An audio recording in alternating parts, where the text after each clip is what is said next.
Hey guys, what's up? Welcome back to the channel. I'm Brittany and this is Philosophy.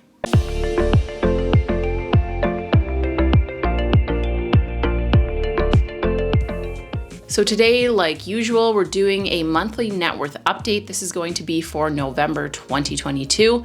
So join me as I go through the numbers in each of my accounts, what the changes were from last month, and then stick around till later in the video. We're gonna be chatting about some life updates. So let's go ahead and jump right in. So to recap from October 2022, my net worth was $122,544. Let's start with the equity that I have in my condo that sits at $49,092. That's an increase from October of about $435.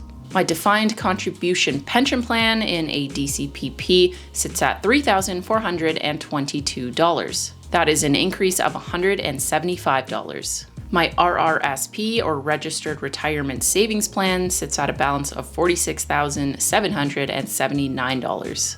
That's an increase from October of about $2,535. My TFSA, or tax-free savings account, sits at a balance of $27,448. That is a decrease from October of about $4,347. And we'll get into why that has went down in value just a little bit later in the video. My vehicle is still valued at $5,000 as usual. And I do have about $2,000 set aside in cash for expenses coming up to go to New Zealand. My line of credit sits at a balance of $8,237.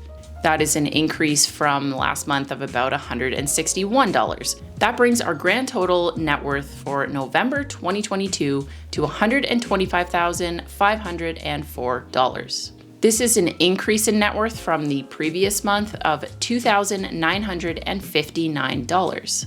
So even though I took a bit of cash out of my TFSA to cover some expenses for New Zealand, which we'll talk about, the markets had quite a big upturn since the previous month. So the majority of these gains, or pretty much all of these gains actually, are coming from that. If you watched my last video, you heard me talk about changing my allocation, changing what I'm invested in, and I have done that within the last month. So all of my retirement savings in my RRSP, my DCPP, and a good chunk of it in my TFSA are now invested in a Vanguard fund called VEQT, which is an all equity ETF through Vanguard. So far, it's been doing really quite well. It's going up and down with the market like it should be because it's an ETF, but I'm really happy that I decided to make that switch because now I don't have to worry about diversification or doing any kind of rebalancing at the end of the year. And I can just throw all the money in the future into that and not have to worry about that. So let's get into some life updates.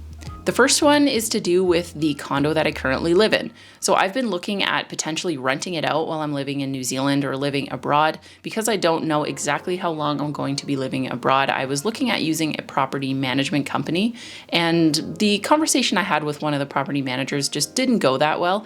So I decided to look at other avenues. I found a local company that does short-term rental management, things like Airbnb or VRBO or anything that's similar to that. They do their own listings as well.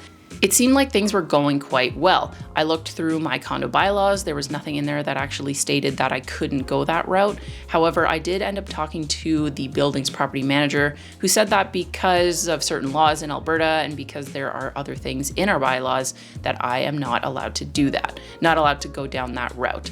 So now I am looking at selling my property. I have my realtor coming in on Monday to take a look, see if I can get a little bit more money for it than I paid for it, and hopefully make a bit of money on the sale.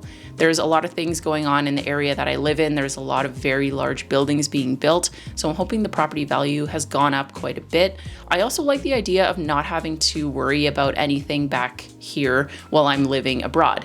There's a few things that I'd like to keep open. I will probably be living in New Zealand for at least 2 years and then figuring things out after that. Recently been looking at Scotland to go for about 6 months because you can go there for 6 months on a tourist visa. So I want to leave my options open, and pulling the equity out of the property that I own right now majority of it would go back into this VEQT for long-term retirement investment. But if I do make quite a bit of money on the sale, I would like to put that money aside for future travels. Then there's the question of, am I even going to purchase property again in the future? That is up in the air. I think I might end up renting for a little bit before settling in a certain area. I'm honestly not sure I want to live in Calgary going forward. It is December 1st, so all of November it's been snowy. It's been -20, it's been -30 degrees Celsius. It is extremely cold. I'm not a fan. It's too early for this. It is still fall. Not cool. Don't like living here in the winter. It sucks a lot. We have about 6 months of winter, and I mean hardcore winter where it's very cold out. You cannot even go outside.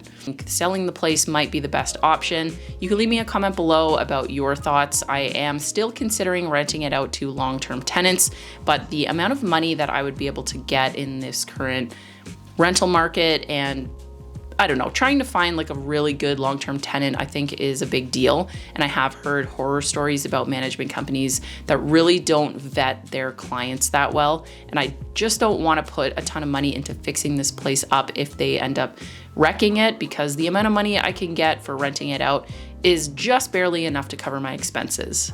Also, in other news in regards to New Zealand, we have booked a second month of accommodations in a place called Burnham, which is just southwest, I believe, of Christchurch.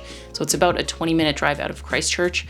Christchurch is an area that we're really considering living in. We want to explore, see what the job market is like, what the weather is like, especially in the winter, and what the rental prices are like in the area. So we're really looking forward to that. And we're hoping to be able to go to New Zealand in February. So we're just waiting for a few things to be tied up. Things like, well, the property, if I can sell it within that time frame. And there are just a few other things we want to tidy up. We're waiting for our visas to be updated because we updated our passports. So we're still waiting on that. But hopefully we'll have a little bit more information to go off of. And once all this is said and done and we've booked everything, I would like to make a video about it, discussing the costs and all of that with moving abroad, what's involved as well. So that is it for today's net worth update video. I hope you guys enjoyed watching. Leave me a comment down below about how you're doing, how your month was in November, what you're looking forward to in December, and yeah, maybe I guess start thinking about New Year's resolutions or financial goals for the following year. I can't believe it's already December. I can't believe there's like less than a month to go in 2022. Kind of crazy, but a lot of cool things coming in 2023. I'll see you guys in the next video.